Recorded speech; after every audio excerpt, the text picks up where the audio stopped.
이게 바울의 위대한 신앙 고백입니다. 자랑거리로 말한다고 하면 모든 것 다 갖추었습니다. 바울은 권력도 체험했고 아데네의 모든 지식인들과 이렇게 토론을 해도 결코 뒤지지 않을 만한 지적인 실력도 가지고 있었고 폼페이의 쾌락과 환락도 그의 눈으로 다 보았습니다. 그러나 이런 모든 것들이 다 시간이 지나면 헛되고 헛된 것인 줄을 알았습니다.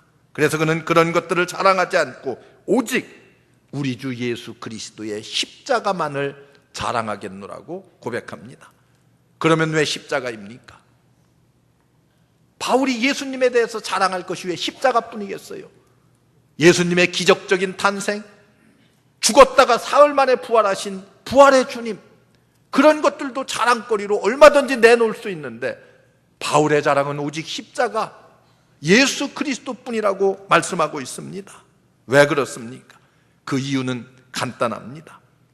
십자가야말로 하나님의 사랑을 가장 잘 나타내고 표현했기 때문에 그렇습니다. 그래서 제가 다음 주일은 하나님의 사랑에 대한 설교를 하려고 준비하고 있어요. 하나님의 사랑, 십자가를 통해서 가장 구체적으로 나타난 것이 바로 십자가의 사건입니다.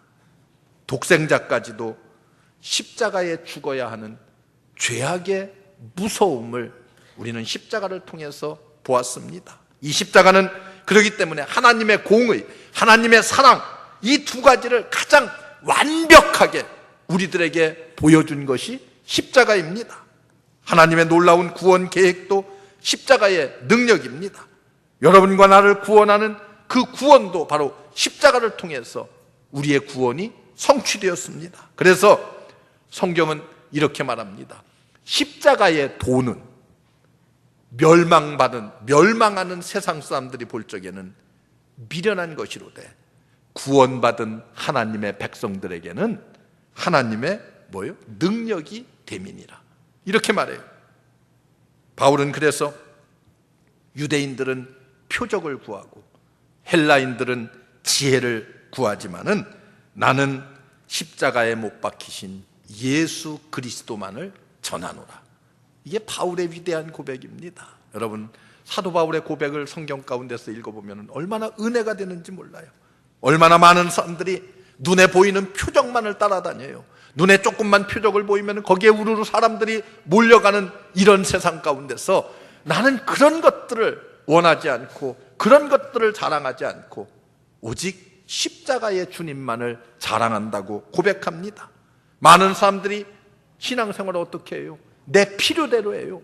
하나님 앞에 기도할 때 어떻게 기도합니까? 내 필요만을 따라서 구하고 기도합니다. 내게 필요한 것만 구해요. 이게 우리들의 보편적인 사람들의 기도입니다. 여러분 생각해 보세요.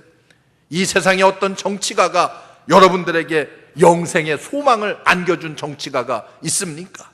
여러분 어떤 지식인이, 어떤 대학 교수가 여러분들에게 믿음으로 말미암아 구원을 얻는다고 하는 진리를 가르쳐준 사람이 있겠습니까?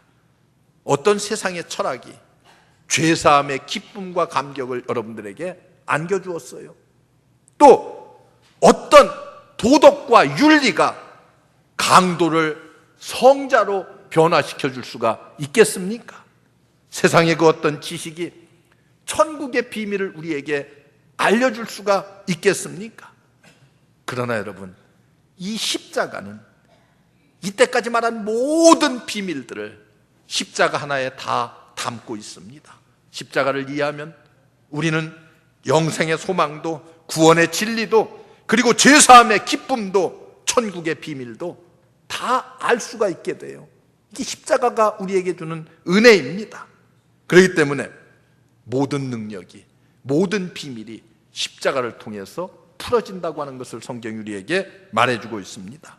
하나님의 가장 심오한 뜻도, 하나님의 가장 깊은 은혜도 바로 예수 그리스도의 십자가를 통해서 우리에게 주어집니다. 그래서 예수님 이렇게 말씀하십니다. 인자가 온 것은 섬김을 받으려 함이 아니라 도리어 섬기려 하고 자기 목숨을 많은 사람들의 대속물로 내어주려 함이니라. 우리 주님이 이 땅에 오신 목적이 어디에 있어요?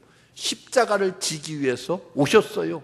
많은 사람의 대속물로 자신의 목숨을 내어주고 인류를 구속하고자 하는, 대속하고자 하는 하나님의 그 놀라운 섭리가 십자가 안에 담겨 있습니다.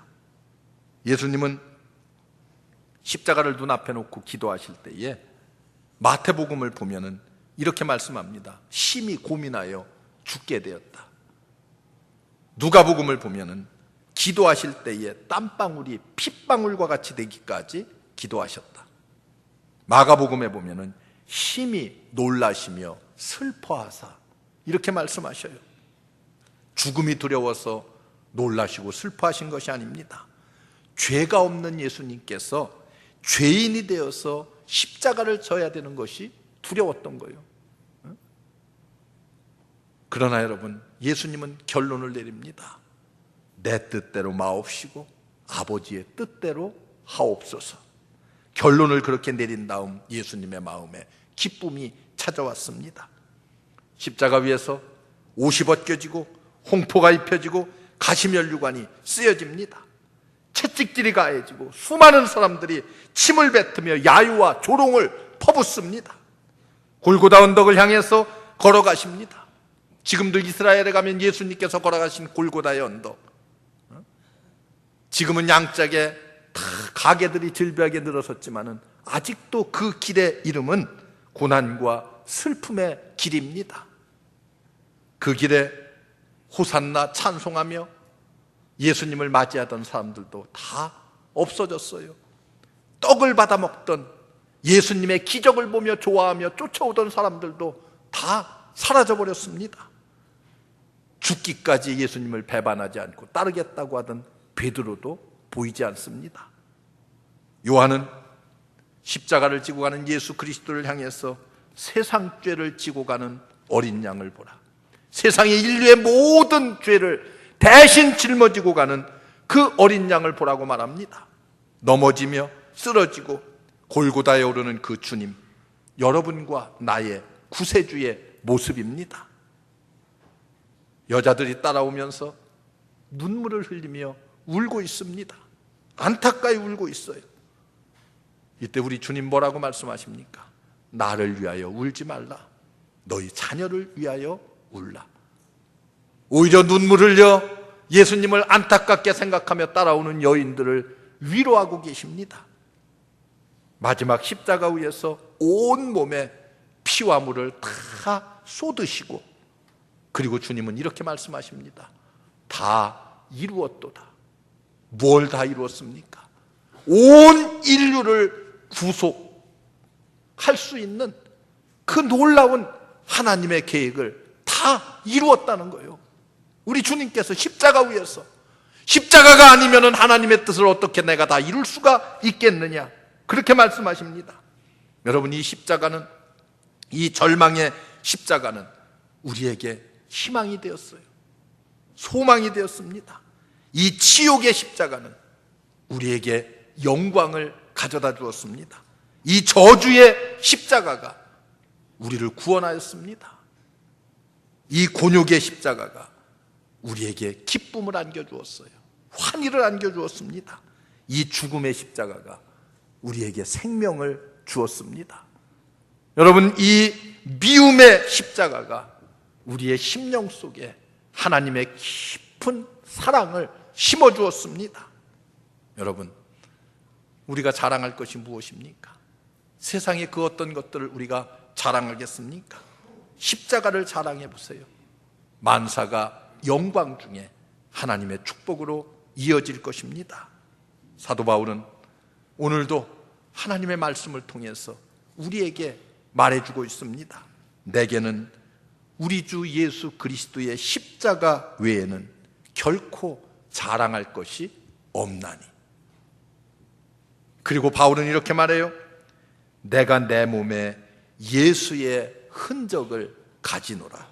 사랑하는 성도 여러분, 우리 모두 십자가만이 내 생애 최고의 자랑거리로 삼을 수 있는 여러분들 되시기를 주의 이름으로 축원합니다.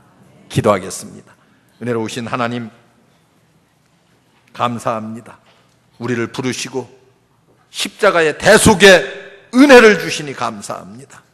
바울의 고백같이 나의 자랑 오직 십자가뿐이로다 하는 아름다운 신앙 고백이 나오게 하옵소서.